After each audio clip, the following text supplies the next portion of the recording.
firstly I want to ask you, is it okay if I speak in English?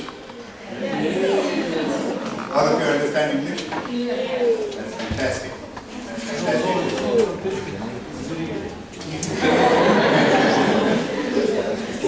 You know, I have been to many places in Russia where I cannot find a group of, such a large group of students who can actually understand the lecture in English. So I really congratulate you.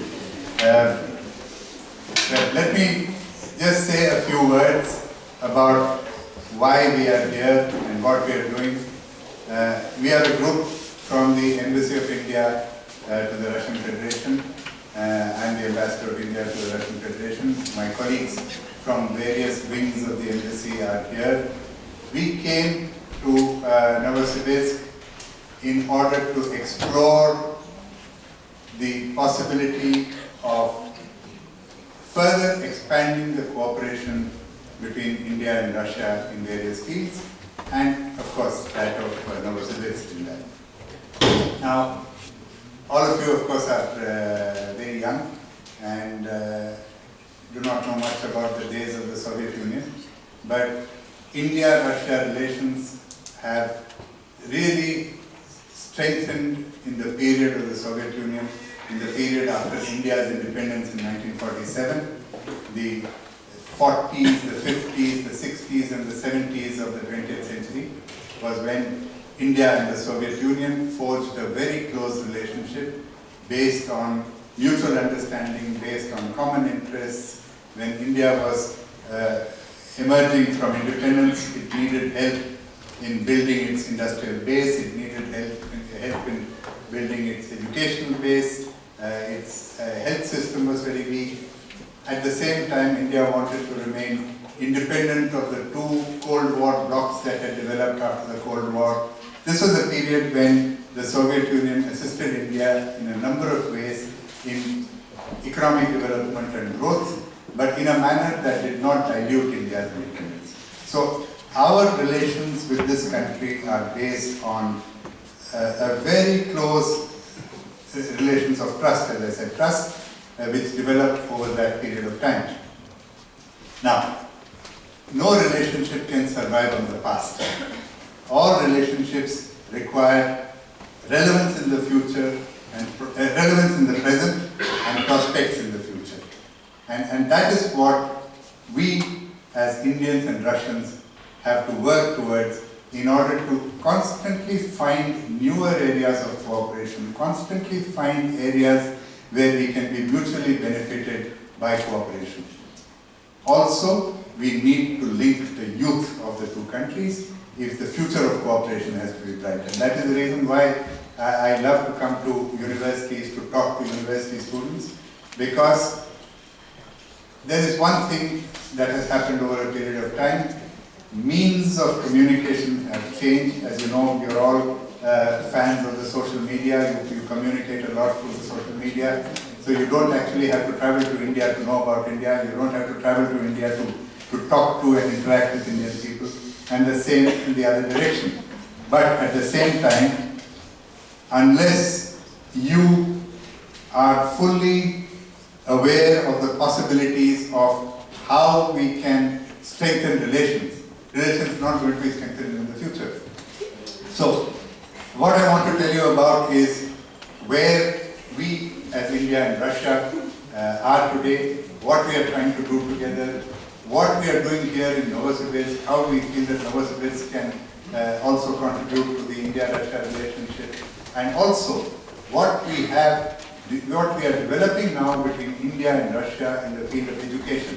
Greater cooperation in education, greater cooperation which will enable exchanges of students, exchanges of faculties, closer research linkages between the two countries. All this is what is exciting, and all this is what will lead us to a future of continued, mutually relevant cooperation. India and Russia, there are a number of things that we have in common today in today's world in political terms. If you look at it, we look at the world in very similar ways. Both of us are concerned about the problems of terrorism that is spreading across the world. We are very conscious of the fact that the world today is a multipolar world and should be a multipolar world, because different nations, different groups of nations should have the right to determine their own future, should have the right to determine their economic path, should have the right to determine their political systems, and should not come under pressure from one country or a group of countries in order to frame their policies. Now, this is something that India and Russia agree on. It is something that India and Russia work in international fora like the United Nations, like the G20, and also in this group of countries that has been relatively recently formed called BRICS, of Brazil, Russia, India, China, and South Africa. We work in the United Nations to strengthen the global order so that the global system works more democratically, that countries are able to at least have their aspirations considered, even though they may be smaller and weaker. We work together also to promote global security. I talked about terrorism, of course, and a number of other areas. We work together also in a number of cases where the interests of developing countries are involved, where we try to ensure that developing countries are given the space to be able to promote their own economic development and to achieve economic growth without pressure from other countries. So these are a range of international problems on which India and Russia work together. We have other issues which are other cooperation which is bilateral. Out of the fact that we had a close defense cooperation over many years, India and Russia still have a very vibrant defense cooperation. You have developed a number of systems in Russia which are actually used by the Indian Armed Forces. We have developed our cooperation to go beyond a mere buyer-seller relationship. We are now jointly developing, jointly researching, jointly manufacturing different defense systems. This is an area of great success in India-Russia relations. We have vibrant cooperation in the energy sector, particularly in nuclear energy. Russia is constructing nuclear power plants in India at the moment, and there's a prospective plan for a very ambitious expansion of cooperation in nuclear energy, which will cover not only the production of nuclear power, but also research and development and areas like that. Space is an area where India and Russia had cooperated very strongly. Russia was responsible for the initial steps of the Indian space program. This year is the 40th anniversary of the launch of the first Indian satellite by a Soviet launch vehicle. We are now looking at, again, future programs of cooperation where we will try to cooperate in manned space flights and other such areas. Of course, I must also say that India has itself developed a very strong space program. Some of you may have read that about 7 months ago, India launched a spaceship to the planet Mars, and we were actually the only country to have succeeded in the first attempt at launching a spaceship to Mars. So we have made tremendous progress in the space industry, but our first steps were taken with Russian help. We are looking at other areas of cooperation, of course, in hydrocarbons. Russia is a hydrocarbon superpower. India is a hydrocarbon deficit country. We already have some investments in Russia in the hydrocarbon sector. One of them is in your neighboring region of Tomsk, where an Indian company is operating in oil fields. We also have some stakes in the Sakhalin-1 project in further east.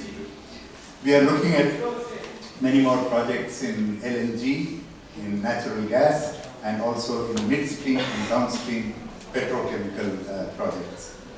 We can now come to education. During the period of the Soviet Union, we had tens of thousands of Indian students studying here in Russia. That number has fallen off considerably in recent years, particularly over the period of the 1990s. There was a disruption which caused a fall in the number of Indian students studying here. But the number has picked up again. We now have about 4,000 to 5,000 Indian students studying mainly in medical colleges in Russia. The attempt has been to try to increase the number of Indian students in other areas as well, in engineering, in science, physical sciences, and also in the liberal arts, humanities, and social sciences.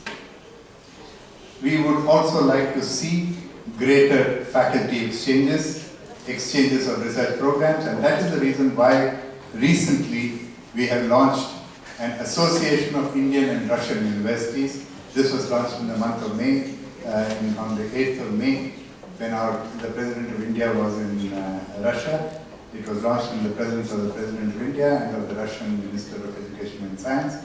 It is an association that enables universities in Russia to establish direct contact with universities in India, to understand better what they're doing, to understand better what the opportunities are, and through organization of seminars and workshops and through faculty exchanges try to promote greater interlinkages, which interlinkages should result in more Indian students coming to Russia. But we would also like to see more Russian students going to India.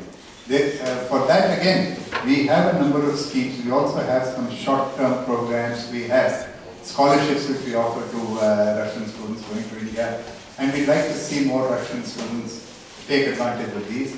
We have invited Russian faculty to take up positions, short-term positions, medium-term positions in universities in India, which is again part of this cross-fertilization in education, if you like. In science and technology, we already have a vibrant cooperation program. The Ministries of Science and Education, Ministry of Education and Science of the Russian Federation and the Indian Ministry of Science and Technology have co-financed a number of research programs under which researchers jointly develop, tackle problems which have been jointly identified, jointly develop technologies which may be of use to both countries. We are going to the next step in trying to establish systems and procedures by which technologies developed jointly can be commercialized for the benefit of the two countries. Another area that we are looking at promoting ties. So there are a number of such areas. In every area there are possibilities which we are trying to see how we can maximize. And in the entire field of trade and investment, again, though India and the Soviet Union and India and Russia have interacted for a very long time in the past, in recent times there is probably not quite as much understanding in the business and industry of each country about the opportunities available in the other. If I were to put it very simply, Russians, because they remember the times of the past, still look at India as the land of Raj Kapoor, as the land of chai, and more recently as the land of yoga and Goa. They don't understand that there are more things in India besides Goa and yoga in recent times. There is also industry, there are some new technologies, there are a number of possibilities of expanding Russian industrial contact with India, Russian engineering contact with India. And the same thing goes for India. Indian industry has to understand that there is so much more that can be done in connection with Russian industry. And one of the objectives of our visit here, for example, what we are trying to do when we are visiting various regions of Russia is to try to get regions of Russia directly in contact with regions in India so that they understand what they require and they build the contacts which will enable closer economic links and greater economic exchanges. Even today we visited a company here in Novosibirsk which manufactures ceramics, special forms of ceramics, and we discussed the possibility, for example, of their manufacturing it in India for the much larger Indian market. So we have opportunities like these that we have to take up. There are Indian companies that are seeking to invest in fertilizers in Russia because we have a fertilizer shortage, and this country is rich in fertilizers of various kinds. Indian companies are looking to invest in coal because the white coal that we produce here in Beachwood, which we require for our industries, including the steel industry, we are today importing from Canada and Australia. We could invest in coal in Russia. So So that pharmaceuticals is another area of tremendous promise. Indian pharmaceuticals are quite widely sold in Russia, but we should be probably investing more in manufacturing pharmaceuticals in Russia. So these are the areas which we need to identify, we need to pursue, we need to put businesses in connection with each other and ensure that the vibrancy of our partnership develops in directions which answer future needs. And all of you as young adults and as students, you will move this process forward. Also, if you travel more between the two countries, you increase awareness and you increase awareness of the possibilities. So tourism becomes a very useful and necessary engine of collaboration between countries. So this is another aspect that we would like to promote. And I talked about Goa. Many Russians go to Goa, but then there are so many other places in India which are worth visiting and which have attractions which are different from Goa and yet equally attractive. So we'd like to see more Russians go to India. We'd like to have more Indians coming to Russia, for which we need to solve certain issues of connection. We need to solve certain issues of visa, which we are also working on. So we're working on an entire range of initiatives that can further strengthen the India-Russia relationship. It's a very exciting project. It's a project that we are doing along with Russians. We would like all of you to join in that project as well. So I want to stop here because I think it is more important that I get comments and questions from you so that I know what you are thinking about and what are the questions that are actually in your mind. Thank you. Thank you very much. Who is any question to support India? I see Pavel question. Пожалуйста, какие есть вопросы?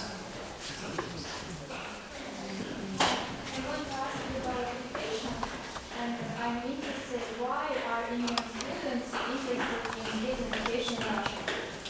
Because you have said that there is a medical colleges in Russia, and I want to know myself.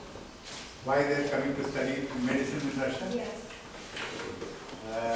Well, the first reason, of course, is that there is quality medical education available in Russia, good quality medical education available in Russia. The other side of it is that there is a shortage of good quality medical institutions in India because the population is growing at a rate which is too fast for us to create the institutions required to give them medical education. So there are a few very, very good medical universities and colleges in India, but they are not enough for the demand. So the excess of demand is coming not only to Russia, it is going to many countries of the world, but many are coming to Russia as well. Еще пожалуйста, вопросы? Пожалуйста. First of all, I want to tell you that I am very fond of your country, and this autumn I went for a volunteer internship to India, and I would like to go there one more time. And what are the opportunities for me after bachelor degree to go to India? What can you suggest? Actually, there are many opportunities to go to India in different ways. It depends on what you want to do. I said we offer some scholarships to students to go and study in universities in India. They can study for a bachelor's degree, they can study for a postgraduate degree, or they could even go for research. So there are these possibilities where they can apply for scholarships and get admission to university for long-term studies. There are also a number of short-term courses that the government of India funds. This is under a program called the ITEC. It's the, you know the ITEC program. So under the, you went under the ITEC program? No, I see. No? ITEC. No, I know ITEC. ITEC program. No, not ITEC. This is technical and actually iTech includes some IT courses, but iTech has a very large number of courses. There are short-term courses in a very wide range of subjects. It is auditing, finance, budgeting, economics, rural entrepreneurship, mass communication. There's a very large number of programs. There are about 60 to 70 programs. Very large number of programs. And these are, some of them are for 8 weeks, some of them are 12 weeks, some of them are 1 year. And yeah, I have this whole brochure. It has a complete list of high-tech programs. Why the rector mentioned IT is because you have a connection with Aptech, which is a company, with IT company. Now, some Aptech courses are also covered under IT program, but there are a whole lot of others. I can say.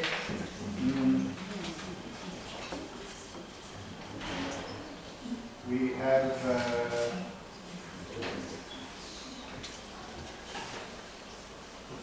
stuck. The correct page is there.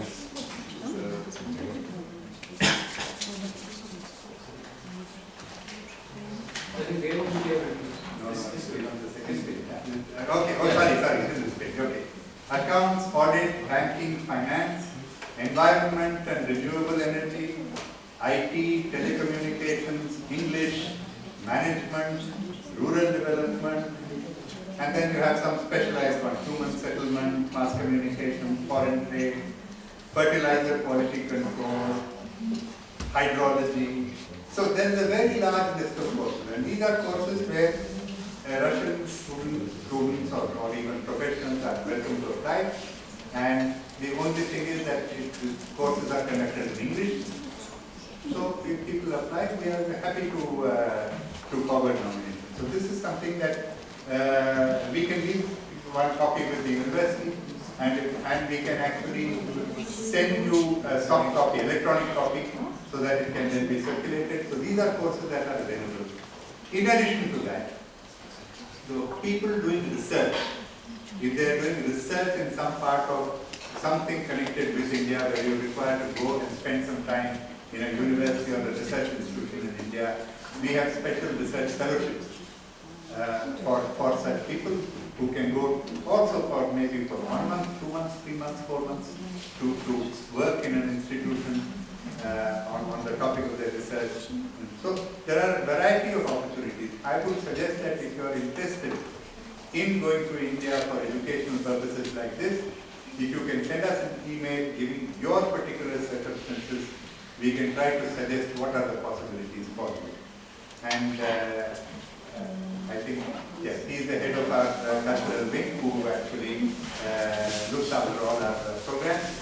And what we can do is we can give to the university the contact details so that anybody else who is interested could also contact us by email. Thank you. Thank you very much.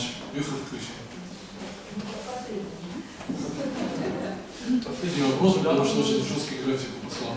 In your speech, you told us about that India is a good place to travel, not only in Goa. So, is it any programs for students, not just to study in India, and not just to study, but to visit or travel some places in India? In what way do you mean? What kind of programs? Travel and study, or just travel, like tourism? You see, actually, one of the things that this university association is supposed to do is to create linkages between universities that will promote exchanges of students, so that you can go for a summer program. So if a university arranges a summer program here for Indian students and an Indian university a summer program for Russian students, that gives you an opportunity to go there, and once you go there, it gives you an opportunity to travel and to tour. I think that is really one of the best methods of promoting tourism among students. Got it. Thank you. Господин посол, спасибо вам за вот очень короткая, но очень содержательную встречу. Я думаю, всем нам очень понравилось. И мы вас приглашаем еще посетить наш вуз, ваших коллег, и мы надеемся на то, что наше сотрудничество будет продолжаться, тем более в рамках подписанного соглашения между Министерством образования и между Министерством образования Республики Индия. И я хотел сделать вам еще один подарок. Это наш такой традиционный студенческий рюкзак, который мы дарим тоже нашим важным гостям. В нем находятся разные студенческие необходимые атрибуты. Вот в России, например, у нас люди имеют дачи. Вы знаете, что такое дача? Это когда люди приезжают за город и там работают. Ну, для того, чтобы было не жарко, люди одевают такие замечательные бейсболки. Вот я знаю, что вы сегодня встречались с мэром нашего города Анатолием Локтем, он тоже был у нас в гостях не очень давно, он тоже вот, одевал эту бейсболку, и хотите померить?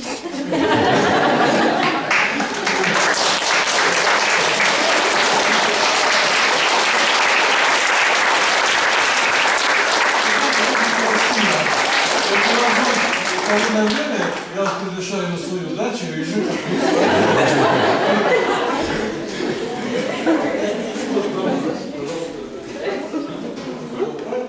здесь также есть майки и все, что необходимо.